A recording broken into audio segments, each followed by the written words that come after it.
Tonight, authorities released the chain of events that led to a 20-hour standoff and officer-involved shooting in Duluth.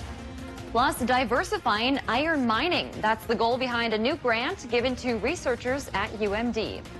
And the pandemic has taken a toll on the economy, and Minnesota officials say women in the workforce have been hit especially hard this year. From CBS3 Duluth, this is the CBS3 News at 6. Good evening, I'm Kristen Bakke. Thanks for joining us. We're learning more tonight after police exchanged gunfire 3 times with the suspect in Friday's deadly Duluth standoff. The BCA released new details about that incident today. CBS 3's Emma Quinn joins us now to break down exactly what happened. Emma, what did you learn? So, Kristen, the BCA gave more insight into exactly what happened during that 20-hour standoff and named the 9 officers and deputies who fired their weapons. As we already knew, DPD responded to the home at the 23rd Avenue and West 4th Street around 8:30 on reports of a domestic incident. The BCA now says after talking with a woman in the home, they weren't sure if an assault happened. They identified the man involved as 37-year-old David Conwell, who had felony warrants out for his arrest. They went into the home to arrest him, but the BCA says the officers didn't know Conwell was armed. According to the agency, the officers found him hiding in a closet. That's when he pulled out a shotgun and fired at them, hitting and killing K9 Luna. The officers fired back as they retreated, but don't think Conwell was hit. That's when the standoff started. According to the BCA, the Duluth Tactical Response Team tried again to arrest Conwell at 3 a.m., but had to retreat when he again fired at them. Authorities tried to use chemical irritants to get Conwell to come out. Then at 4 p.m. on Friday, the St. Louis County Sheriff's Emergency Response Team learned Conwell was in a closet. They removed a section of the wall there. The BCA says Conwell jumped through the hole onto the porch and pointed his gun at the deputies. ERT members fired back, fatally shooting Conwell. He died at the scene. Now, the BCA is still investigating this incident, and when they're done, they'll pass their findings off to the St. Louis County Attorney. He'll then determine if the use of force was justified. So, certainly a lot to unpack here tonight. Thanks, Emma. Well, the BCA also identified the 9 officers who fired their weapons during the standoff. 5 are with the Duluth Police Department. 4 are on the county's emergency response team. All of the Duluth officers are on standard leave. 2 ERT members are on leave as they fired lethal rounds. The other 2 are not on leave because they fired non-lethal rounds. We have their names and more on their history in law enforcement on our website, cbs3duluth.com. K9 Luna was honored at the U.S. Capitol today. Congressman Pete Stauber, a former Duluth police officer, gave a tribute to her on the House floor. Take a listen. K9 Luna was a guardian of the Duluth community. She died a hero's death, giving her life to protect her partner and fellow officers on the scene. Stauber also shared how sorry he is for the DPD and Officer Aaron Haller and his family. Haller was Luna's handler. He also handled K9 Haas, who was killed in an officer-involved shooting 2 years ago. Certainly a well-deserved honor there for K9 Luna. And Dave's here for a first look at the weather.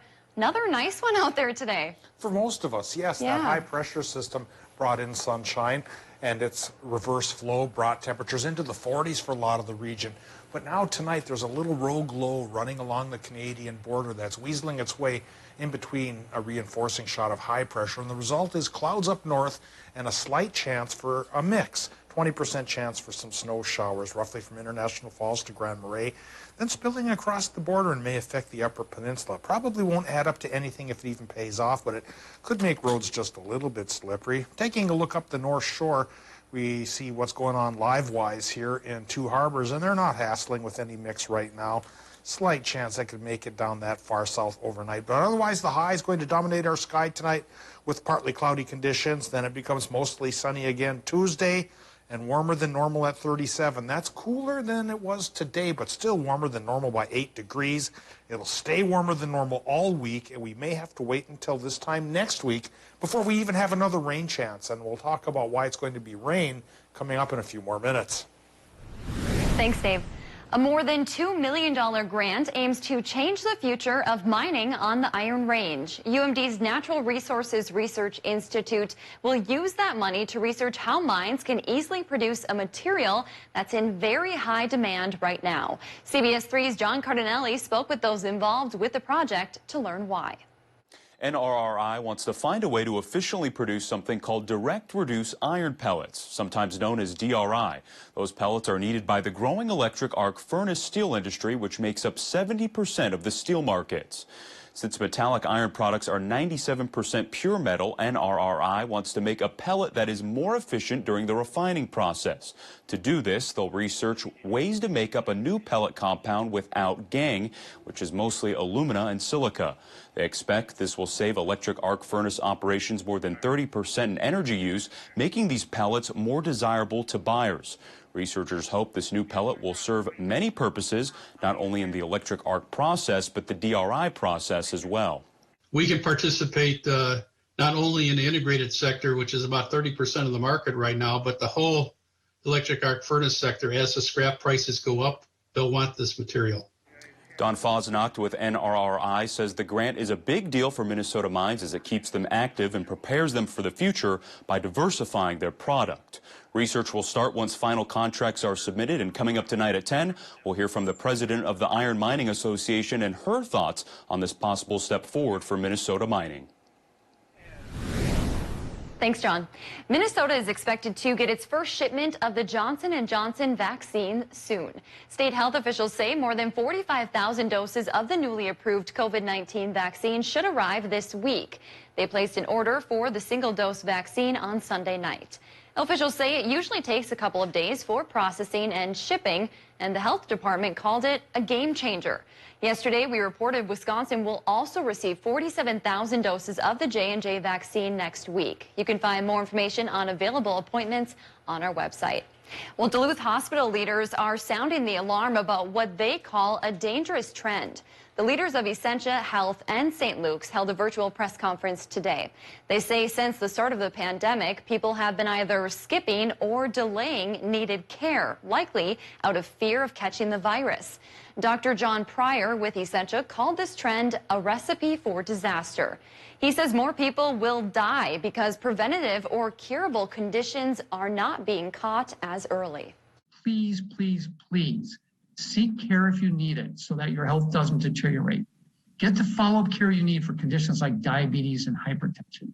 Get your preventive care like colonoscopies and mammography.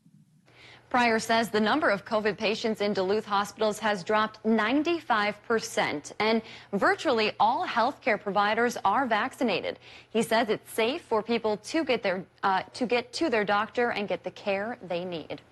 The pandemic has impacted every aspect of our lives. Now there's a class at Hibbing Community College helping students understand this new world. COVID-19, a study of global pandemic, covers coronavirus from various disciplines. Ken Strukel, a math teacher at the college, wanted to help his students understand the pandemic. He came up with the idea, and 8 faculty members created the new course. It's entirely online. Instructors upload lectures for students to watch at their own pace. Strukel hopes students will understand pandemics of the past and how they impact the future. They can have an intelligent conversation about a pandemic and how it's affecting not only them, but how it's affecting society and the world in general. To learn more about the class and the people who made it happen, we have the story on our website, CBS3Duluth.com. Michigan's Governor Gretchen Whitmer lifted some COVID-19 restrictions today. During a press conference, she announced an increase in capacity limits for some businesses like restaurants and entertainment venues from 25% to 50%. But the good news did not stop there for Michiganders. I'm also pleased that we can now allow visitations at nursing homes too. We know that this virus has taken a disproportionate toll on our seniors. Family members must test negative for COVID-19 before they can enter a nursing home. Whitmer added she's glad residents in the state are able to take this positive step without compromising public health. Working women have faced unique challenges for many years, and COVID-19 took those to a whole new level. In an effort to build back Minnesota's economy, state leaders heard from women in the workforce today about what they've faced since the start of the pandemic. CBS 3's Emma Quinn shares one Duluth woman's experience and how state leaders are hoping to help. Betsy Hill is one of many women working from home during the pandemic. She works for the city of Duluth as a workforce development technician. It was certainly the disconnection from my colleagues and all of the resources in the office. Hill, like many, have also taken on the role of teacher as her two daughters have been distance learning for the past year. All the things that go along with that. So kind of feeling really divided between being a good employee, doing what I need to for my clients, and then also being attentive and available for my kids. But Hill isn't alone. Many women across the state are balancing work and home during the pandemic. Those challenges were brought up during a roundtable discussion with Minnesota state leaders Tuesday morning. Even women without kids at home say that their care responsibilities, often for elders, is still keeping them out of the labor force. State leaders say some of the challenges women face include inadequate child care, paid leave, scheduling, and financial struggles for first-time business owners, some of which have led women to leave the labor force altogether. We have seen almost 600,000 women apply for unemployment insurance. State leaders like Lieutenant Governor Peggy Flanagan say the pandemic only highlights the gaps and disparities women have faced in the workforce for many years prior. To take this moment to change things going forward so that women have more access to capital, grant opportunities, mentorship programs. We have been Minnesota nice around issues that affect women and BIPOC communities that we're saying enough, and we're hitting reset. State leaders say they'll continue these discussions in an effort to build back Minnesota's economy and create more equity for women in the state. Still to come on Live Local CBS 3, around the Northland, mushing is a big deal. Why one local 14-year-old was celebrated today, next. 54 is our record high temp from 1889. Today, 43. Pretty close shot. We won't get quite as close tomorrow, but we'll still be warmer than the normal of 29. We'll talk about the length of this warm spell, a slight chance for a little bit of flurry activity tonight, and a long wait until our next precip chance. All of that after the break. Local news and local weather here on CBS 3. Now at Home Sleep Express, get no interest financing on any Tempur-Pedic for 6 years. Plus, Home will give you a bonus $300 shopping card, free delivery, setup, and a 120-day comfort guarantee. No interest financing on Tempur-Pedic for 6 years at Home Sleep Express. Your business relies heavily on IT. Whether you know it or not, you need local experts that can solve any IT problem. You need Citin. Proudly serving the Northland since 1994 and trusted by businesses just like yours. Citin, always on. Find the home of your dreams with Homes by Edmunds. Whether you're buying or selling, trust Duluth's oldest real estate company, Homes by Edmunds, LLP. Sunday mornings at 10:30 on CBS 3. Amazing power, amazing speed, one ultra cool price. Take your internet to the extreme, starting at $19.99 a month for 1 year. Experience blazing hot speeds from 60 meg up to 1 gig. Turn up the intensity with powerful in-home Wi-Fi and stay chill with 99.99% network reliability. Get extreme internet starting at $19.99 a month for 1 year. Dial 844-EXTREME2. We pick up the phone because it's ringing. Hello, this is Sam. That's simple human sense. Ask the Holden Insurance Agency if auto owners make sense for you. We can help you at Ketamine North Infusion Center. In public safety, we see things that sometimes you can't unsee. After these infusions, everything just kind of turned around and I was able to start enjoying things again. To learn more, give us a call or visit us online. Attention oxygen therapy users. I was on oxygen tanks and I couldn't go anywhere, do much of anything. I didn't dare go far. It's time to reclaim your independence with an Inogen 1 oxygen concentrator. I got my life back. I really love my Inogen. Inogen makes its own oxygen from the air around you, so you'll never worry about running out of oxygen again. Do I think Inogen is worth the money? It's worth every single penny of it. Call now for your free information kit. Furniture, we offer the best quality, value, and selection in fine furnishings. Enjoy classic styles in our fine furniture gallery, the contemporary urban look of Uptown, handmade quality from Amish craftsmen, or the up-north comfort of lodge furniture. For your lifestyle, there's no place like home. 3 women are dead. Someone wants us to stop looking at these murders, and we are in the dark. What matters here is the victims. I'm just trying to find out how deep this goes. The hardest part of this job is learning that it is not about you.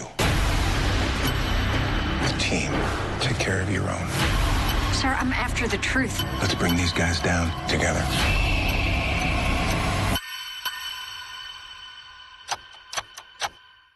Join us weeknights. We're live at 5 as we go around the Northland, city by city. CBS 3 weather is brought to you by St. Luke's. Now, the CBS 3 Duluth WeatherMax forecast with meteorologist Dave Anderson. Well, our warm spell continued today, and temperatures pushed into the 40s. The normal is 29 degrees. So high pressure cell moving to our south, pumped in some southerly wind into the region, sent temperatures to levels like this: 43 at the airport in Duluth, 48 for Orr, 47 Grand Rapids, and 46 in Silver Bay. Mid-40s towards Moose Lake and into Wisconsin. 43 to 46 was a common range there. 43 in Ashland, 46 in Superior, Solon Springs and Hayward there as well. 43 for Ironwood, 41 in Watersmeet. The warm spell will continue tomorrow, but we probably won't get too many towns into the 40s that time. More like the mid to upper 30s. But again, that's still warmer than normal. It'll stay that way for the week ahead. And precip's going to become a very hard to come by precious commodity, which we'll talk about here in just a bit. First, we have the current conditions. They're from Duluth International. It's 41 degrees. The wind is westerly 13 miles per hour, and our air pressure just a little low now at 29.73 inches of mercury because of a small trough of lower pressure working by the Canadian border. That's going to try to tickle a couple of towns with a few flurries while the rest of us get a clear to partly cloudy sky. Now to the current temperatures, we have 39 in Watersmeet, just a hair warmer in Ironwood, low 40s from La Pointe to Ashland, and for Hayward and Superior as well, upper 30s towards Solon Springs and Cloquet, but 40s for a good portion of the rest of northern Minnesota, discounting the 39 that you see in Orr. Bottom line, though, it is warmer than normal, and like I mentioned, will stay that way for a week. By the latter half of the weekend, warmer than normal may mean 45 degrees. Doppler map right now. Low pressure system skirting along the Canadian border has been increasing clouds here and there, kicking out a couple of snow showers and even some rain showers here and there from the Keweenaw Peninsula towards the Bayfield area there and towards border country. That's where we have the chance for a little bit of light precip here tonight. Flurries, maybe a bit of a mix from International Falls to Grand Portage, then across the lake towards the Keweenaw and into Gogebic County. Otherwise, high pressure keeps us high and dry, like I mentioned, for the week ahead. And warmer than normal. I'll show you how far that's going to go coming up right now with the forecast. Tonight, low temps in Minnesota should run 15 to 25 with a partly cloudy sky and maybe a couple of flurries possible.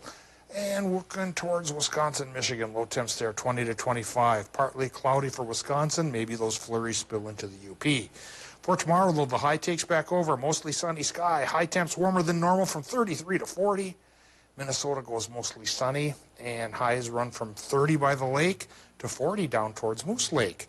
Now we take a look at the extended forecast, and 35 to 45 degrees will be our range of high temps this week. And it's going to be more sunny than anything else. Though finally, come Monday, the clouds will start to build, and that finally leads to our next precip chance, a 40% chance for rain showers come Tuesday. Rain showers because it will be 43 degrees. Thanks, Dave. Today, the Northland welcomed home a young, mushing up-and-comer who was boasting some fresh new hardware. 14-year-old Morgan Martins won the Junior Iditarod in Alaska over the weekend. Martins, who's from Brule, also claimed the 144-mile race's Rookie of the Year title. While Martins grew up in a mushing family and has been around the sport his whole life, he said his first Junior Iditarod was challenging, but still a lot of fun. It was a pretty long race. Lots of snow drifts over the trail, which made it pretty slow, but it was really fun. Martins finished the race in just under a day with a full team of 10 dogs. He says he's ready for a nap and to see his dogs back at home. Coming up tonight at 10, we'll hear from Martins' family and friends who say this is only the first of many big wins for the young man. The Chum Food Shelf is hoping to raise a year's worth of money and food in just 1 month. March is Food Share Month in Minnesota. The Duluth nonprofit is encouraging other groups, schools, and businesses to join the effort in raising $150,000 and 50,000 pounds of food. Local Boy Scouts will even be helping to encourage residents to donate. Chum leaders are aiming for the big goal after seeing massive demand for help during the pandemic. Coming up in sports, it's the end of an era for one longtime Minnesota Viking. Kelly's in next with the details. Every Thursday through March 25th, it's Kiosk Cash.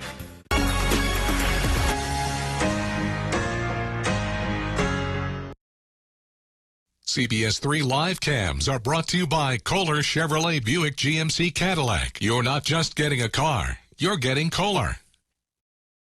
Injured? Call Stockman Law Office. Auto collisions, work injuries, all injuries. Call anytime, 218-576-8599. Free consultation, no recovery, no fee. Stockman Law Office. Serious injuries, serious law.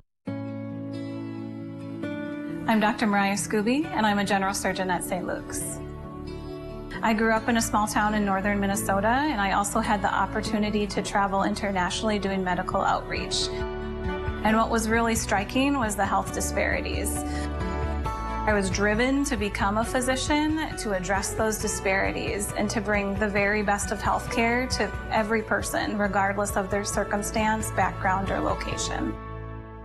There is nothing that we want more than students learning together safely. And we only get to do that if we can all get through this together with everybody safe and healthy. We can do this. We can do this. One of the reasons that I love our focus here at CBS3, which is live and local, is because that's me. I'm from here. This is my home. When people reach out with a story idea or a concern about something going on in their neighborhood that they would like to know more about, and they're looking to us for answers, that means a lot to me. It's just incredibly important that we show up for the folks in our region and make sure that they are in the know as much as we are. I want all hands on deck.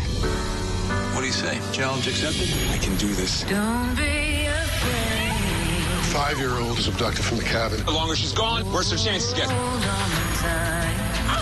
like this woman. She's got game. See you tomorrow. I have faith we're gonna catch these guys. We got this. New FBI and FBI Most Wanted. Watch tonight 9/8 Central or stream anytime on CBS. Heart attacks and strokes happen, even in the midst of COVID-19, and at least one will occur while you're watching this. Heart attacks and strokes are medical emergencies. If you experience symptoms of a heart attack or stroke, do not delay seeking care. Call 911 immediately. Hospitals are prepared and can safely treat you. Visit cdc.gov/coronavirus to learn more. I don't think any other year is ever going to be like 2020. I never thought that I would go through something like this ever in my life. This pandemic's not an isolated thing to our country or to our state or to our city. This is something that's affecting the world. And that just shows really how interconnected we all are. And I think that's why news is so important, because news is kind of like that lifeline to kind of bring that information out and bring us all together. Watch Jenna and Caitlin in the morning at 5 and 6 a.m. Join us weeknights. We're live at 5 as we go around the Northland, city by city. Now, CBS3 Sports with Kelly Hinson. When it comes to awards, Emma Soderberg is not one to share. For the third straight month, the junior reigns as WCHA Goaltender of the Month. It has been since the month of December that another conference goaltender has earned that award. But Sod's numbers speak for themselves. The Jarvid, Sweden native led the WCHA with 30 saves a game as an average and had the second highest saves in the league at 120 stops on 130 shots last month. And this past weekend, she stood tall, leading the conference with 71 saves on 77 shots in their split with Wisconsin. And UMD has their eyes on an even bigger prize than the Julianne Bai Cup this weekend down in Minneapolis. It's the fight for the final face-off championship and an automatic berth into the NCAA tournament. The Bulldogs take on Ohio State in the semifinals at 5 p.m. on Friday. Can you say dynasty? Because I think when you're talking about UMD women's basketball, that word most definitely makes its way into the conversation. For the second time in 3 years, UMD was once again crowned the NSIC tournament title champs. The Bulldogs knocked off conference rival St. Cloud State 67-55 on Saturday. They, of course, move up in the conference or the regional polls to number 8. UMD locks up an automatic bid to the NCAA Division II women's basketball tournament and solidifies their third consecutive NCAA tournament appearance. The Bulldogs will head to regionals in Warrensburg, Missouri this weekend. This spring sports season is just around the corner. Lacrosse starts up in just over a month. And with games on the horizon, the Duluth Wolfpack have named a new coach. Sarah Hurst has been officially hired to coach the Wolfpack girls team, which is a co-op of Duluth East and Duluth Denfeld. She replaces Marissa Gilo, who was assistant coach with the UW Superior women's soccer team, but that caused conflicts for her schedule this spring. Hurst played collegiate lacrosse at Connecticut in college and teaches within School District 709. 12-6-1. That's a pretty darn good record for a team that has had its roller coaster of moves and heartbreak, but all signs at this point point to a Minnesota Wild playoff situation. And that's what makes last night's overtime loss to the Las Vegas Golden Knights all the more disappointing. Minnesota scored 4 goals in the second period, but were quickly matched in the third, sending it to extra time where Max Pacioretty netted the game winner 2 minutes in. Obviously, there's waves in the game, momentum shifts, and they pushed, we pushed, and the start of the game was a real feeling out process. It's going to be fun playing going forward against this group. Obviously, we didn't get the job done, but we did a lot of real good things in this hockey game tonight. And it is the end of an era in Minnesota. Tight end Kyle Rudolph has been released by the Minnesota Vikings. Rudolph spent all 10 years of his NFL career in Minnesota. Rudolph played a limited role in 2020, only recording 28 receptions for 334 yards. It was his least productive year since 2014, and Rudolph recently said he would not take a pay cut. And if you're looking for a hockey fix tonight, Hibbing will take on CEC at 7:30 live on the My9 Sports Network. We're going to have highlights from that game and other games as well. That's going to do for sports for now. Kristen, I'll send it back to you. All right, thanks, Kelly. Tonight on the CBS3 News at 10, mining is such a big part of our region's history, and every Iron Range community honors the industry and its workers in its own way. Tonight, in this week's Eye on Mining, we'll take you on a unique tour of mining's past in Chisholm. And Dave, just a quick final look at the weather. What a beautiful day we had for that snowshoeing trip. Yeah, it may be dampened a little bit tonight by a slight flurry chance along the Canadian border and in through the Upper Peninsula. Otherwise high and dry all the way through Monday. High temps getting into the 40s, especially by the weekend. Thanks for joining us. We'll see you at 10.